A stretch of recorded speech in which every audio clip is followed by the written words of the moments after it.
and we are here. This is the first episode of Healthy Topic series, and I'm here with Dr. Aliah. How you doing? I'm good. How are you? I'm doing good. I'm excited to do this series. Yeah, thank you for having me. I'm glad we could collaborate and do something like this.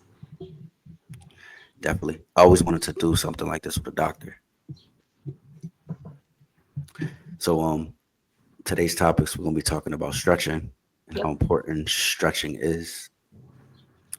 And do you recommend to like stretch every day? So, if you asked me this probably when I first started my career, I would have said everybody needs to stretch, stretching, stretching, stretching. I've since kind of changed my terminology and more focus on mobility.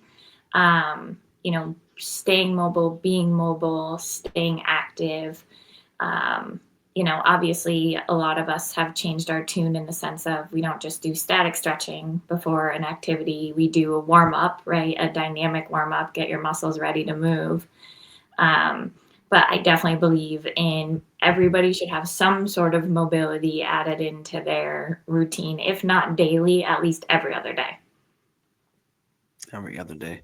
And do you suggest this is like a good time, like in the morning, or it doesn't matter? So it all depends. I mean, I tend to tell people if you can, and again, I tell everybody you have to live life too, right? It depends on your busy schedule and what you can allow. But a good time for mobility work is after probably a good workout because you're nice and warm and your body's ready to move and be flexible, and muscles are ready to move in ways that they probably don't really want to if we're just sitting at our desks and having this conversation. So I tell everybody good mobility routine is probably after a good workout. If not feasible, then going for like a short walk and then doing some mobility is a great idea. I probably don't recommend getting right out of bed and doing mobility. It can be awfully tight. Right. And you know how like when people be like pulling muscles, is that from lack of stretching? So it probably is more lack of preparation, lack of calling when you call on that muscle the way you are. Like, I know you and I talked about basketball, right? So if I'm going to explode and jump, right, I would more call it lack of preparation of your muscle just wasn't prepped for that big of a movement. And Ron, we can talk about this for days. I mean, I have sense too, right? Mobility is one thing, but also you have to add in a strengthening component as well, because a lot of times things are tight and non-stretch, non-pliable because they're actually not really strong. So there's a twofold in that conversation.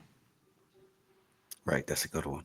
Yeah. And if you don't stretch often or, stretch a lot, what is like the outcome like long term? Yeah. So I see this all the time in my clinic, right? I mean, I have people who can't even stand up straight. They're already hunched over, right? Or if you've seen anybody walk around and they really can't even hold up their own neck because things are so tight. If you see the person that looks at you and their whole body moves instead of just their neck, those are the results of, long term not moving your body. Wow. And Yeah. your back can actually get stuck like that, right? Correct. Yes. And it's very. I'm not saying it's doable, not doable, but it is very hard to kind of come out of that position once your body kind of takes that form. It is really hard to do. And if you could talk about it, for someone who is in that situation, what's like the steps to get them back, to get their back straight back up? Yeah. So I mean, baby steps, right? I mean, we have to crawl before we can walk.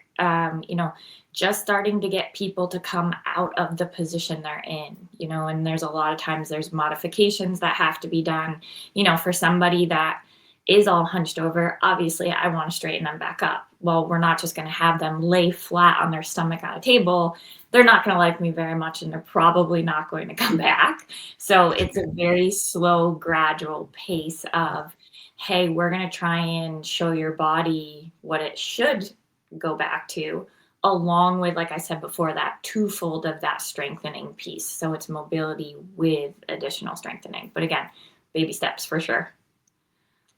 Yeah, that's powerful to get a person with their neck to get it back up.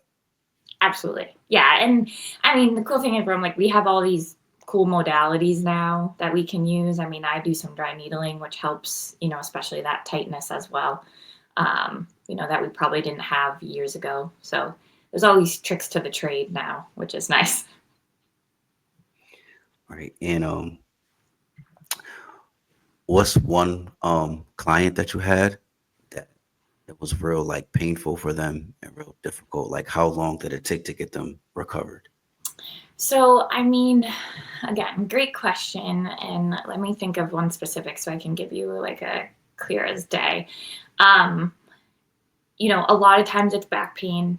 Low back pain is a big one I see. And then they have the hunch over.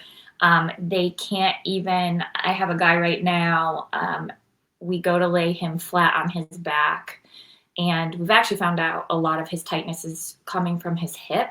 Um, your hip actually sometimes is more the root of the problem than your back. That's a topic for another day.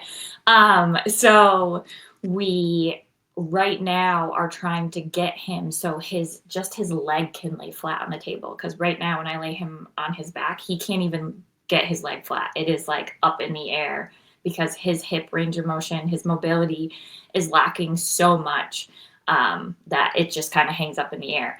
So right now, I mean, he tolerates laying on his stomach. So we're just trying to do some mobilizations to get that hip to be able to lay flat.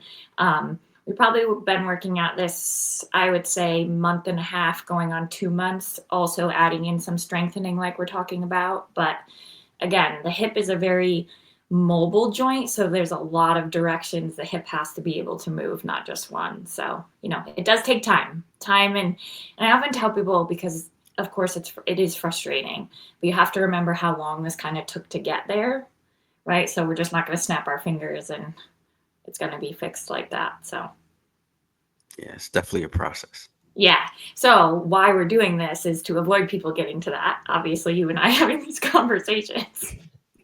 Right. Help the people out, give them some information. Correct, for sure.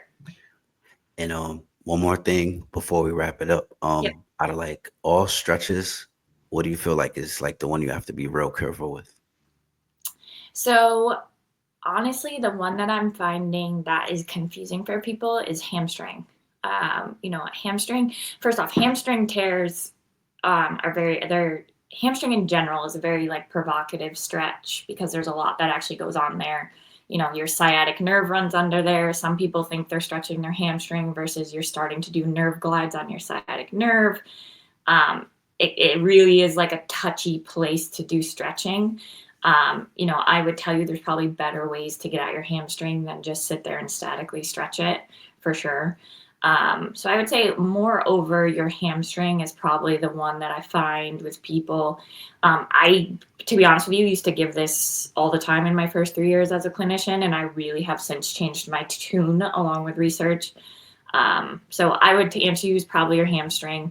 That's one I would say that people tend to find the most difficult, but they don't even find like a benefit from it because it's just been years of sitting. We sit a lot, right? A lot of people sit a lot. So that hamstring is in a happy place when you're sitting.